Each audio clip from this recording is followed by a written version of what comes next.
sağlamı kaybettik. Ölüm kapımızda ve son zamanlarda ne yazık ki çok fazla arkadaşımızı, yoldaşımızı kaybettik. Faruk Sağlam şahsında hepsini bir kez daha saygıyla, minnetle anıyorum. Evet, geçen hafta Kürdistan Bölgesel Yönetimine bağlı Süleymaniye kentindeydik. Orta Doğu ve Kuzey Afrika Bölgesel Demokratik Kadın Koalisyonu'nun kongresindeydik. Kadın devrimi ile demokratik topluma doğru şiarıyla toplanan kongreye 19 ülkeden delegenin katılımı vardı. Dünya düzeni yeniden şekillenirken, özellikle Orta Doğu ve Kuzey Afrika'da devam eden savaş ve çatışmaların kadınlar üzerinde ağır etkileri devam ederken, böylesi bir konferansın oluşmuş olması çok önemli ve anlamlıdır. Bölgede kadınların yaşadığı yoğun şiddeti, erkek egemen sistemin ceberrut vehçelerini, siyasal İslam'ın kadın yaşamına ve topluma etkilerini konuştuk. Kaçırılan, katledilen Ezidi kadınların ve onların benzer kaderini yaşayan Arap Alevi kadınların çektiği acıları değerlendirdik, konuştuk ve neler yapabileceğimize baktık. Özgürlük isteyen Afganlı kadınlar konferans boyunca yüzleri maskeliydi. Kürsüde de konuşmalarını yüzlerindeki maskeyle yaptılar. Bunun nedeni neydi biliyor musunuz? Çünkü bu çalışmalara katıldıkları için Taliban'ın hedefi haline geliyorlar, ya cezaevlerine atılıyorlar ya da suikastlerle katlediliyorlar. İşte Orta Doğu'da kadınların neler yaşadığını bizler Afganlı kadınların o maskeli halinde bir kez daha gördük. Ve bütün zorluklara rağmen kadın devrimini gerçekleştiren Rojovalı kadınlar oradaydı. Onlar da Orta Doğu'da kadın gerçeğinin, kadınların örgütlü ve bilinçli mücadelesiyle değişebileceğinin en canlı örneğiydi, simgesiydi. Kadın özgürlüğü ve kurtuluşu için bölgenin barışı ve demokratik toplumun inşası yolunda çok başarılı tartışmaların yapıldığı ve kararların alındığı bir konferans oldu. Kadın, yaşam, özgürlük, Mara, Haya, Hürriye, Jin, Jiyan, Azadi şiarıyla toplanan bütün Orta Doğulu ve Kuzey Afrikalı kadınların selam ve sevgilerini getirdim size.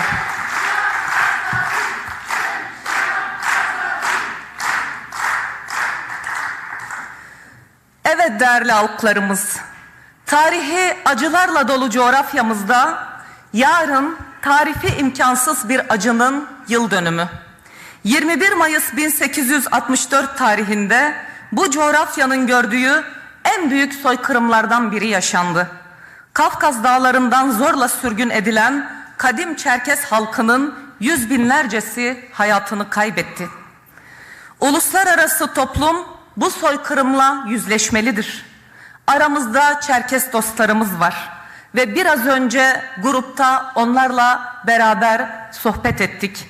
24 Mayıs'ta Samsun'da Kafkas Dernekleri Federasyonu'nun büyük bir etkinliği olacağını bizlerle paylaştılar. Ve değerli arkadaşlar, ben sizlere bir kez daha grubumuza hoş geldiniz diyorum. Baş göz üstüne geldiniz.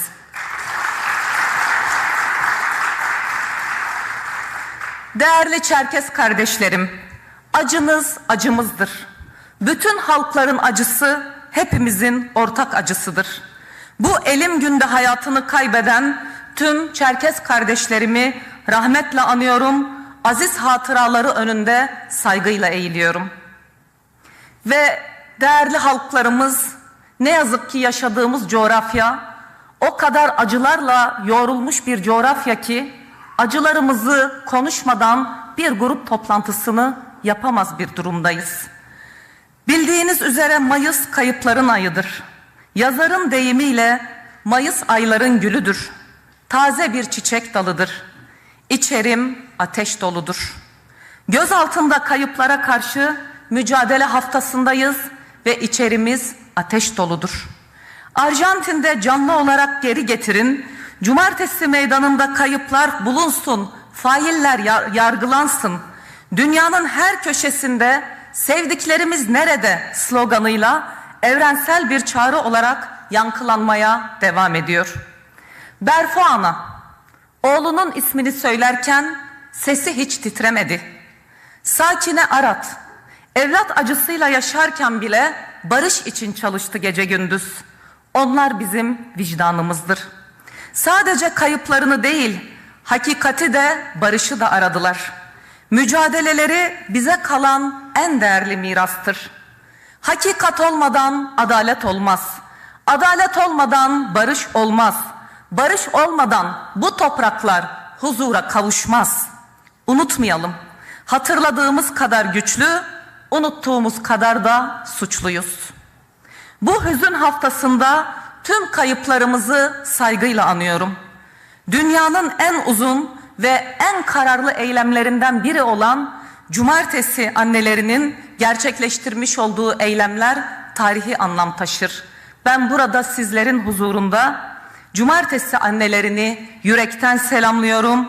Verdikleri adalet mücadelesi önünde saygıyla eğiliyorum. Bu adalet yolundan bizler asla dönmeyeceğiz.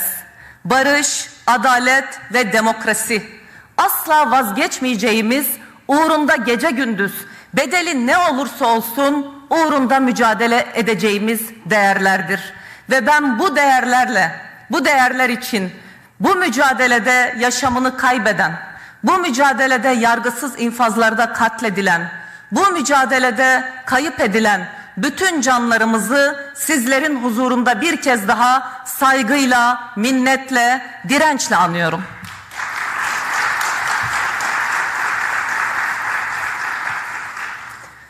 Evet değerli Türkiye yurttaşları, 27 Şubat'ta Sayın Abdullah Öcalan'ın yapmış olduğu çağrı bir yüzyıl açısından değerlendirdiğimizde asrın çağrısıdır ve tarihin çok önemli bir sayfasıdır.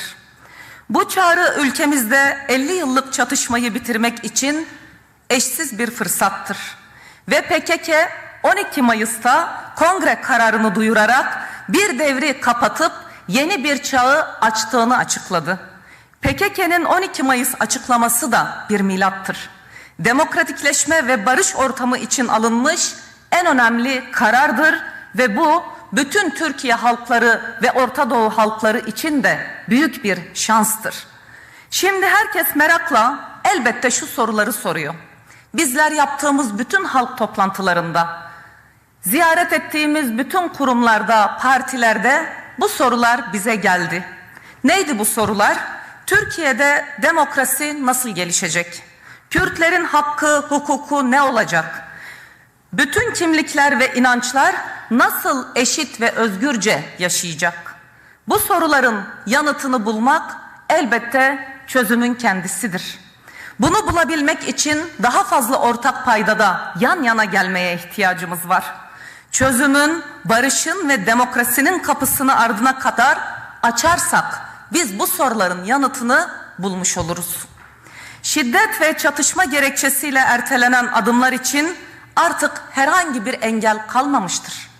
Bakın 86 milyon yurttaşımızın geleceği için hükümetin pratik adımları atması artık tarihi bir anlam taşımaktadır. Hukuki, siyasi, kültürel adımlar atılmalıdır. Türkiye klasik güvenlikçi aklın kelepçesinden mutlaka ama mutlaka kurtulmalıdır. İşte şimdi onurlu bir barışı hep birlikte inşa etmenin vaktidir. Yarım asırdır şiddet ve kanla yazılan sayfaları kapatmanın tam da vaktidir. Ortak vatanda eşit yaşamı inşa etme ve demokratik cumhuriyetle taçlandırmanın tam da vaktidir. Ve bu ülkenin her köşesinde, her dağında, ovasında adalet ve özgürlük için barışın bembeyaz sayfasını özgürlüğün masmavi mürekkebiyle yazmanın tam da vaktidir. Kaybedecek vakit yok. Vakit barışın vaktidir. Vakit demokrasinin vaktidir.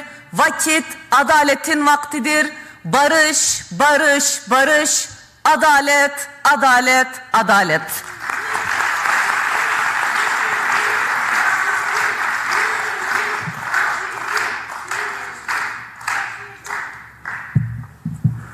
Evet değerli halklarımız, bir yandan barış ve çözümü konuştuğumuz için gerçekten çok mutluyuz ve umutluyuz. Ama öte yandan halkımız aç ve mutsuz. Halkı düşünen yok çünkü. Halk için çalışan bir iktidar anlayışı yok çünkü. Halkın yaşadığı yoksulluğu, açlığı düşünen ve buna çare üretecek bir ekonomik planlama yok çünkü. Bakın 2 yıldır Şimşek programı var. Aynı şeyleri yapıp farklı sonuçlar bekliyorlar. Ama sonuç her seferinde daha beter bir şekilde neticelenmektedir. İnsanlar açlıktan, yoksulluktan kan ağlıyor. Şimdi barış süreciyle birlikte ekonomide yeni sözler söylemeye ihtiyacımız var. Bu sözleri de cesurca söylemeliyiz. Çatışmaların bedelini eksilen lokmalarımızda, küçülen ekmeğimizde, yoksulluğumuzda gördük. En son Cumhurbaşkanı Yardımcısı bu sürecin maliyetini 2 trilyon dolar olarak açıkladı. Bu çok büyük bir rakam. Bu rakam savaşa, güvenlikçi politikalara, İHA'lara, SİHA'lara, mermilere harcanmamış olsa, işçinin, emekçinin yoksulluğuyla mücadele için harcanmış olsaydı, şu an bizler bu kadar açlık ve yoksulluk çekiyor olmazdık. Bu ekonomik kaybın bedelini ne yazık ki toplum bir bütün olarak ödüyor. Her komşumuzun yaklaşık 8'i borçla yaşamını idame ettiriyor. Sadece 4 ayda faize ödenen para ne kadar biliyor musunuz? 725 milyar lira. Peki 2025'in ilk 4 ayında işçi, emekçi, memur kardeşlerimizin, kamu emekçisi kardeşlerimizin ödediği vergi ne kadar? 736 lira. Yani işçinin, emekçinin, yoksulun, yurttaşın ödediği vergi olduğu gibi faiz lobilerine gidiyor. İşte bizim halimiz, ahvalimiz ne yazık ki budur. Ama zengin şirketlerden vergi alınmıyor. Biz bu kürsüye her çıktığımızda adaletsiz vergi sisteminden şikayet ettiğimizi ve bu sistemin köklü bir biçimde değişmesiyle ancak kısmi bir adaletin sağlanabileceğini her daim ifade ettik. Şimdi bir kez daha bunun altını çiziyorum. Bakın sadece bu bahsini ettiğimiz büyük zengin şirketler 53 milyar lira vergi ödüyor. İşte alın size adaletsizliğin, alın size çürümüşlüğün en tipik örneği. İnsanlarımız artık temel gıdayı bile borçla, harçla karşılıyor. Evine ekmek, çocuğuna süt alırken bile insanlar artık borçlanarak bunları karşılamaya çalışıyor. Ve bütün bu tablonun net olarak özeti şudur: Türkiye ekonomisi 100 yılın en kötü zamanlarından birini yaşıyor. Türkiye halkları aç, Türkiye halkları yoksul, Türkiye halkları mutsuz. Her iki vatandaşımızın biri ben mutsuzum diyor. Ve şimdi barış ve demokratikleşme süreciyle birlikte bizler bu karanlık tabloyu pekala değiştirme olanaklarına sahibiz. Borç batağını kurutabiliriz. Ekonomide adaleti sağlayacak bir sistemi pekala hep beraber inşa edebiliriz. Barış gelir ve demokrasinin kapıları açılırsa ve kaynaklar doğru kullanılırsa ne olur? Bakın, Türkiye emekçileri Avrupa ülkeleri içinde en çok çalıştığı halde en yoksul ve en aç yaşayan emekçiler. Bu denge değişir. Bu denge daha az çalışarak dengeli bir dağılım sistemiyle herkese iş ve herkese adaletli bir gelir dağılımıyla bu denge pekala çok iyi bir düzeye getirilebilir. Bakın, yılın ilk 4 ayında 885 milyar açık veren bir ekonomik çöküntü içindeyiz.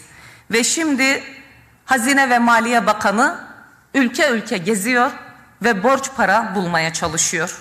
Bu borç para doğmamış olan çocuklarımızın hanesine yazılacak olan borçların ta kendisidir. Ve DEM Parti olarak diyoruz ki barış ekonomisi kurtarıcıdır. Barış ekonomisi mutlaka hayata geçirilmelidir. Çünkü ekmek, barış ve adalet kavramları kardeştir. Biri eksik olursa diğeri olmaz. Açlığın, yoksulluğun, dini, dili, ırkı, rengi yok. Barış ekonomisiyle herkes çok derin bir nefes alabilir.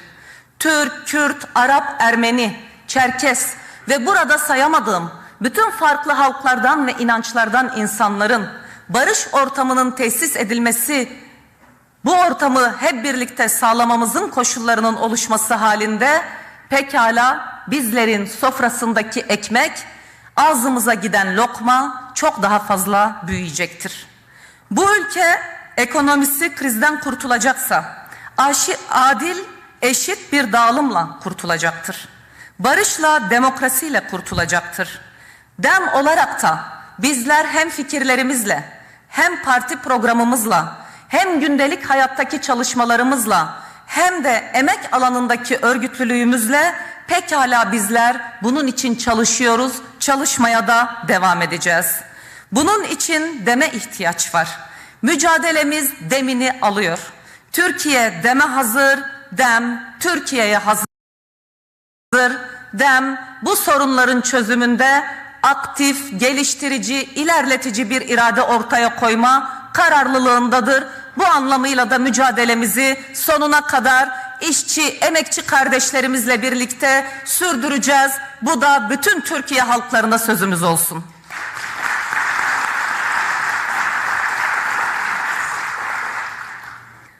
Değerli Türkiye halkları, bugün barış ve demokrasi sürecine, demokrasideki gerileme, hukuksuzluklar gölge düşürüyor.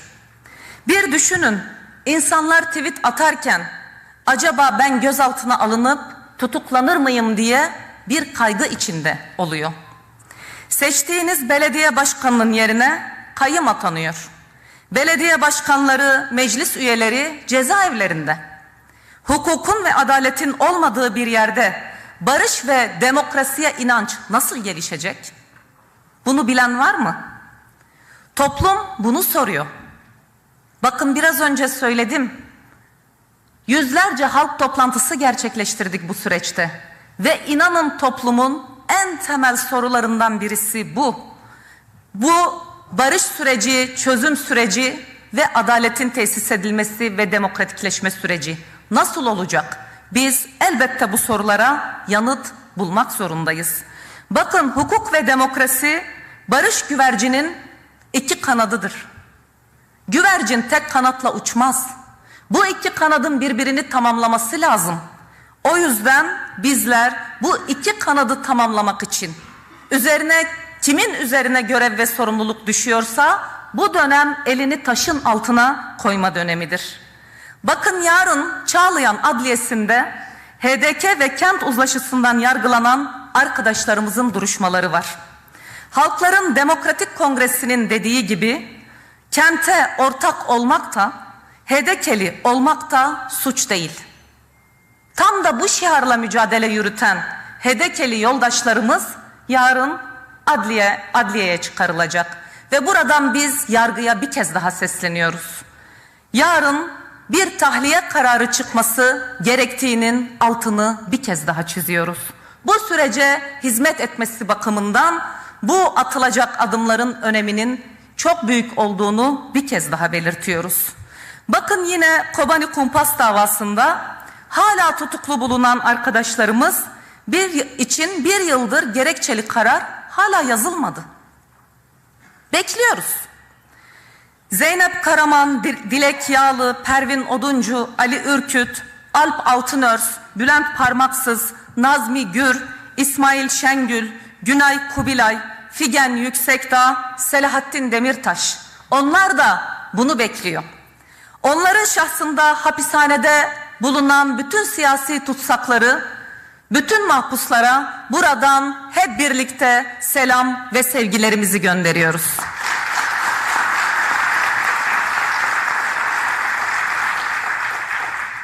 Evet değerli arkadaşlar, bugün aynı zamanda vekil dokunulmazlığının utancının 9.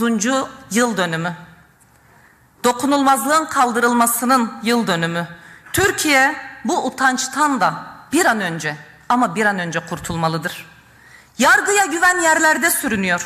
Uluslararası endekslere baktığımızda, toplumun güven anketlerine baktığımızda yargıya güvenin adeta yerlerde süründüğünü, sıfıra yaklaştığını görüyoruz. Ve bu böyle gitmez. Türkiye'ye yapılacak en büyük iyilik, adaletin ve yargının bağımsızlığını sağlamaktır. Barışın koruyucusu da, demokrasinin teminatı da hukuktur.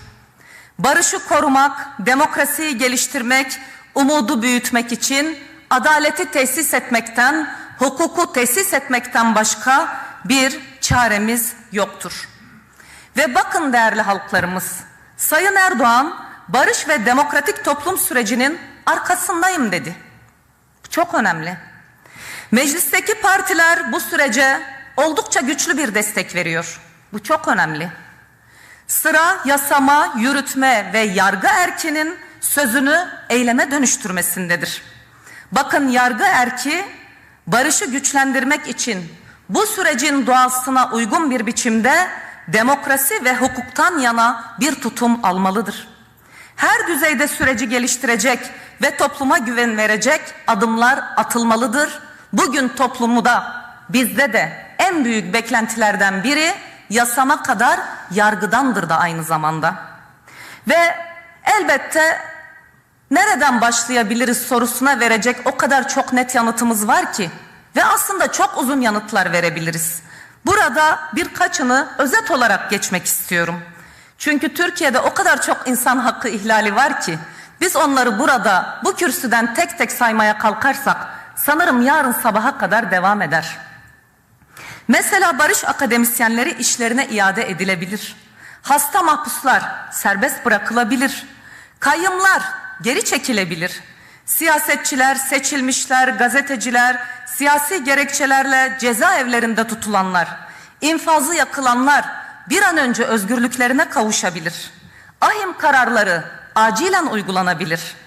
Bakın, bayrama kadar geniş ve kapsamlı bir infaz düzenlemesi ve hasta mahpusların bırakılmasının önünde bir tek engel dahi yok. Gelin bu düzenlemeleri hızlıca yapalım. Binlerce evde bu bayramı çifte bayram haline getirelim. Bunlar Türkiye'ye nefes aldıracak, vicdani öneme sahip, vicdanları rahatlatacak önemli adımlardır. Gelin bu adımları bayramdan önce hep beraber atalım. Gelin bu parlamento bütün Türkiye halklarına çok önemli bir bayram hediyesini armağan etsin. Demokrasi ve hukuk barışın nabzının atmasıdır. Adalet ve barışın soluk borusudur. Biz DEM Parti olarak diyoruz ki barışa nefes verelim. Demokrasi ve hukuku kardeşliğimizin mührü haline getirelim.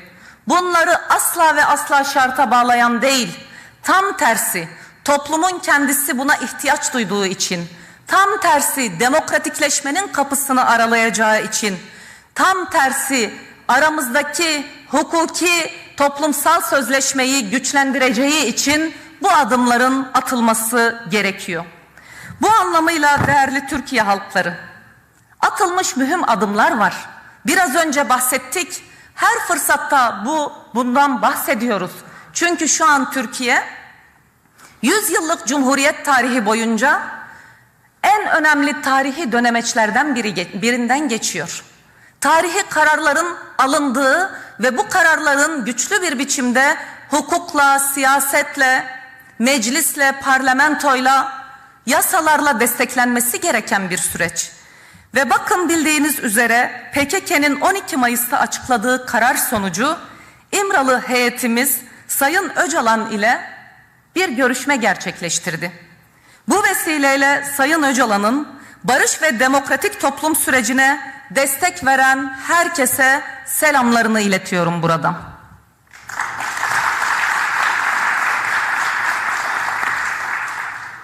Ve Sayın Öcalan'ın açıkladığı kısa mesajda da vurguladığı üzere kalıcı ve köklü bir barış için büyük emekler vermemiz gereken bir dönemdeyiz. Bizler de son gelişmeler üzerine siyasi parti ziyaretlerimizi 4. turuna başladık.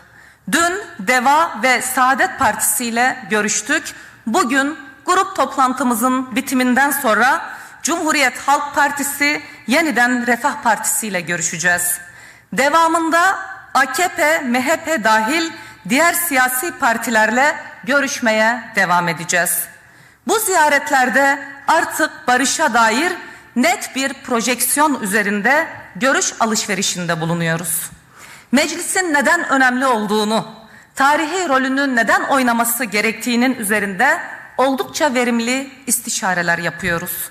Bu sürecin barışa güç verebilmesi için herkesin tarihsel bir sorumlulukla hareket etmesi, herkesi kapsayacak şekilde açık, şeffaf siyasi partileri ziyaret ederek istişarelerde bulunması oldukça önemlidir. Bu kapsamda görüşmelerimizde de gündemde olan ve Sayın Bahçeli'nin açıkladığı komisyon önerisini de son derece değerli bulduğumuzu bir kez daha belirtmek isterim. Yeni sürecin çözüm adresi meclistir. Mecliste 86 milyonun şahitliği ve temsil gücüyle barışı inşa etmenin çok önemli olduğunu düşünüyoruz. Mecliste tam yetkilendirilmiş bir barış ve demokratik toplum çalışması yürütecek komisyona acilen ihtiyaç var. Bu komisyonla orta, kısa ve uzun vadede atılması gereken adımlar pekala belirlenebilir. Bu komisyon hızlı ve etkin çalışabilmeli, ortak paydalar üzerinden kararlar alarak yasal zeminde hayata geçirmelidir bu kararları. Bu komisyon hem barış ve demokratik toplum için yasal zeminler oluşturabilir, hem de bu sürecin ilerleyen aşamalarına takip edebilir, tanıklık edebilir. Türkiye'de barış ve demokratikleşme için halk hazır, uluslararası ve bölgesel koşullar son derece hazır. Aydınlar, yazarlar, akademisyenler, meslek örgütleri, hak örgütleri hep birlikte bir araya gelebilir. Barışı hep beraber daha güçlü bir biçimde toplumsallaştırmak için elbette hepimize çok büyük görev ve sorumluluklar düşüyor. Bakın, toplumsal mütabakat platformlarını yerellerden merkezlere kadar her yerde oluşturabiliriz. Artık boşa harcayacak tek saatimiz bile yok. Milyonlar bizden barış ve demokratik toplumun inşasını talep etmektedir. Barışa ve demokrasiye ulaşmak boynumuzun borcudur. Ve bizler inanın gece gündüz demeden yerelden genel merkezimize kadar DEM Parti kapı kapı geziyor. DEM Parti 3 milyon haneye mektuplarımızı ulaştırarak 3 milyon haneyle kısa bir zaman zarfı içinde buluşarak barışı nasıl tesis edebileceğimizin çalışmalarını yürütüyor. Bunu yapmaya devam edeceğiz. Çünkü biz biliyoruz ki başta Kürt halkı olmak üzere bu topraklarda yaşayan bütün halklara ve inançlara bizlerin barış borcu var. Bizlerin eşit yurttaşlık borcu var. Bizlerin hak, hukuk, adaleti tesis etme borcu var. Bizlerin kayıp analarına, kayıpları olan ailelere, cumartesi annelerine, barış annelerine, Çerkes Derneği'ne, Çerkes halkına ve bütün halklara, herkese ama herkese borcumuz var. Ve şunu bilelim ki Türkiye'de yaşayan bütün farklı halklar ve inançlar olarak bizler barışı gündemimize aldıkça, barışı kendi yaşam alanlarımızda toplumsallaştırmayı başarırsak hep beraber bu topraklarda su kadar, ekmek kadar ihtiyaç duyduğumuz barışı hep beraber tesis edebiliriz. Buna da inancımız sonsuzdur. Ve değerli arkadaşlar, biz DEM Parti olarak 86 milyon yurttaşımızın sofrasına barışı, huzuru ve bereketi getirmek istiyoruz. Bugün kardeşlik duvarını güçlendirme, barış için taş üstüne taş koyma günüdür. Barış gelirse ülke bölünecek diyen, bu anlamıyla şirazesini kaybetmiş insanlar da çıkıyor karşımıza. Allah onlara akıl fikir versin. Halkı galeyana getirmekten vazgeçin. Yapmayın bunları, yapmayın. Barışa bu kadar insan, geniş bir yürek ve gönül açmışken sizler bunları yapmayın. Sizler barışa nasıl hizmet edebileceğinize, bu ülkede barışı nasıl tesis edebileceğimize, ayrıştırma ve kutuplaştırma siyasetine hizmet eden değil, tam tersi birleştiren bir yerde durmaya gelmeniz gerekir. Ve biz buradan bu daveti bu kesime yapıyoruz. Bundan vazgeçin, gelin, barışın, hep birlikte sesi olalım. Ve bakın değerli yurttaşlar, çatışma isteyenler cesursa, provokasyon peşinde olanlar cesursa, biz barış isteyenler onlardan daha cesuruz. Tarihin korkularına seslenen, psikolojik bariyerleri aşarak hep birlikte biz barışa ulaşacağız. El ele vererek Fırat'ın doğusuyla batısıyla bu ülkenin bütün kentlerinde bizler barışı ve demokrasiyi tesis edeceğiz. Meclisi barışın agorası yapabilirsiniz. Buradan da ben Meclis Başkanı Sayın Numan Kurtulmuş'a seslenmek istiyorum. Sayın Meclis Başkanı, pekala siz meclisi barışın agorası haline getirebilirsiniz. Sizler çözüm zirvesine ev sahipliği yapabilirsiniz. Türkiye'yi barış ve demokrasiye daha fazla yakınlaşması için Türkiye'nin bu konuda çok önemli adımlar atabilirsiniz. Bakın bu çözüm zirvesi Türkiye'nin 2. yüzyılına rota çizebilir. Türkiye halklarına umut verebilir. Tek ihtiyacımız daha fazla cesaret, daha fazla inançla bu sürece dört elle sarılmaktır. Bu topraklarda barışın güvercini kesinlikle uçacak. Hiçbir karanlık güç barışın güvercininin uçmasını engelleyemeyecek. Ve bütün halklara buradan bir kez daha sözümüz olsun ki bu topraklarda barışı inşa edeceğiz. Bu topraklarda demokrasiyi inşa edeceğiz. Sayın Öcalan'ın başlatmış olduğu barış ve demokratik toplum çağrısının tamama ermesi için, bu topraklarda barışı hep birlikte tesis etmek için bizler mücadelemizi sonuna kadar sürdüreceğiz. Ve ben buradan bütün DEM partililere de ayrıca seslenmek istiyorum. Bu dönem rehavete kapılacağımız bir dönem değil. Bu dönem bizlerin bir çalışıyorsak emeğimizi ve enerjimizi 5 katına çıkaracağımız bir dönem. Biliyorum bütün arkadaşlarımız, bütün parti emektarlarımız, değerli halklarımız, kadınlar, gençler, analar gece gündüz çalışıyor, hane hane dolaşıyor, topluma barışı anlatıyor. Biliyorum ama biz bu enerjimizi daha da katlayarak barışın toplumsallaşmasını sağlamak için gece demeden, gündüz demeden çalışmaya, daha çok çalışmaya devam edeceğiz. Ve bütün halklarımıza sözümüz olsun ki bu topraklarda barış yeşerecek, demokratik cumhuriyet bu toprakların parlayan yıldızı olacak. Bu duygu ve düşüncelerle hepinize geldiğiniz için teşekkür ediyorum. Selamlarımı, sevgilerimi ve saygılarımı sunuyorum. Sağ olun, var olun.